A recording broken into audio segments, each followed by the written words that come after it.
We're backstage at PopFest. I'm Julia Cunningham with Kyle Anderson and also Tove Lo / Kyle and I like to speak in your native tongue and say Tove Lo. Great. I mean, that's the one thing, like, was that very, and I'm sure you get this debate all the time, like, how does it get pronounced, everything, but was that like one of those early meetings with your label where they were like, you're just going to have to go with Tove Lo, like, America is just the worst? No, well, the thing is, the only country that pronounces it Tove Lo is Sweden. Everywhere else, it's assumed that it's Tove Lo. So it wasn't my label, actually. It was people closer to me that were like, you should just make that your artist name. And like, because I kept correcting people. I got so tired of it, and I felt like kind of an asshole. Right, yeah, like, that's right. And they're like, they tried, and I'd be like, it's not right, but it's almost there. So it would be like an almost right pronunciation all the time. So I just like, fuck it, it's now my artist name, and then Tove would just be my name for myself, my life. I guess that sort of in some ways will let you make this your artist and your project almost like an alter ego, right? You can just do something different than what would normally be. Or how it's weird because since everything is like, it's so me and it's so personal. Everything to me is me and personal. I don't separate it, so it's like. But I've noticed, I've been told, it's like it's good for you to have a little bit of a separation. Like you need to also just kind of like not have it fully as everything you, but I don't seem to be able to do that. So I guess I just not possible, unfortunately. Well, we love the new album Ladywood, which just came out. It's yes, like 2 days ago. It's brand thank new, you. which is very exciting.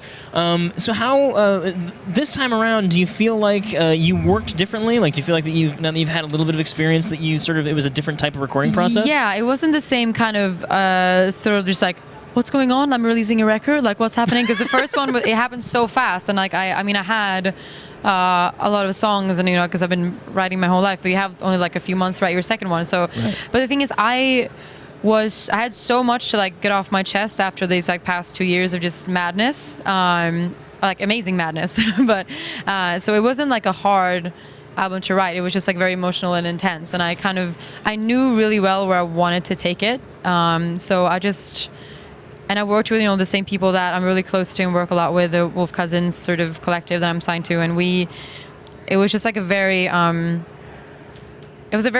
I just knew what I wanted to do. So yeah, I attacked a little bit different in just like being calm about like I trust myself more, I think. Yeah.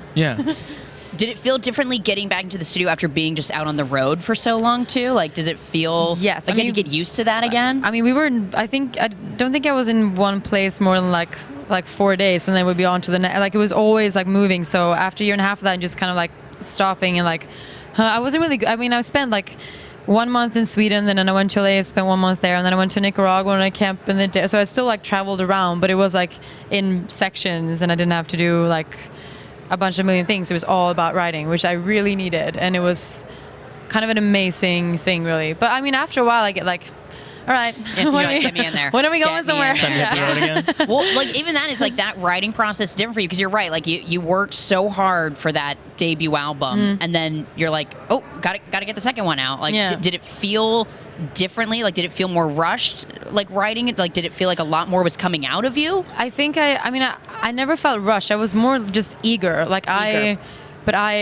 and it didn't take me long to get to a place where I'm like, okay, this is the album. Like, this is what I want to put together. I feel very like, this is the like emotional journey that I want to take you on, kind of. So, it was something I really needed, that break, and to be able to just be in the studio and in my bubble. So, I don't know.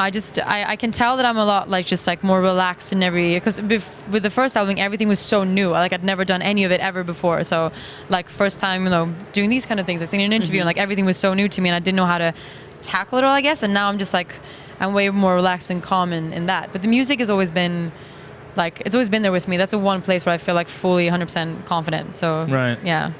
And do you feel that being in these different locales, like, did you feel like you were writing differently because you were in Nicaragua? Yeah, I think so. Is it one song with like a little bit like a jungle drum to it. I was thinking about that song. I was like, oh man, but that's the Nicaragua song. No, but it was such an amazing. So Joe Janek, who's featured on it, who's this amazing songwriter from the UK, who's just like I've like hung out with him. He's been a friend of mine for a while, but we've never worked together. So like on this trip, like we need to write together, and we basically started the day with I had like a bit of the song already written. I was like, hey, what do you think of this? And he's like, I'm into it. And we're working with the producers that I usually write with, and then so we started off in the morning, and he just like started adding guitar to it. He's like, what about this? I was like, yeah, it really works. And then we had to go on this catamaran ride because it was like part of the trip, which was amazing. I had to go. We had to go. No, but it was so funny. They're like, guys, we got to get ready for like everyone stopped working. We're like, okay, fine. We'll get on the catamaran. It was amazing, and we were lying on that net, and like tilting our heads back, and then out of nowhere, just like 10 dolphins come like jumping out of the water. We were like freaking out, and then we just went back in the studio and like worked till like 4 a.m. and just like wrote this song, and yeah, it was wow. That's we incredible. were so happy. You started and, like, writing, had a dolphin break, yeah, and then went back to work. Yeah, casual exactly. dolphin inspiration. We all and then need dolphin breaks, Yeah. It's like, but it's We good luck haven't had to our see dolphin them. break today. So Yeah. we should let's get on that. Let's go Sure, find some yeah, dolphins. let's bring some Yeah. dolphins in You know here what? Done. for good I'm luck. down. I know. I'm down. Now you're going to be doing a massive tour next year. Like you're getting ready Very to like excited. get out on the road. I mean, is there songs that you're just excited for people to hear live? Like, are you?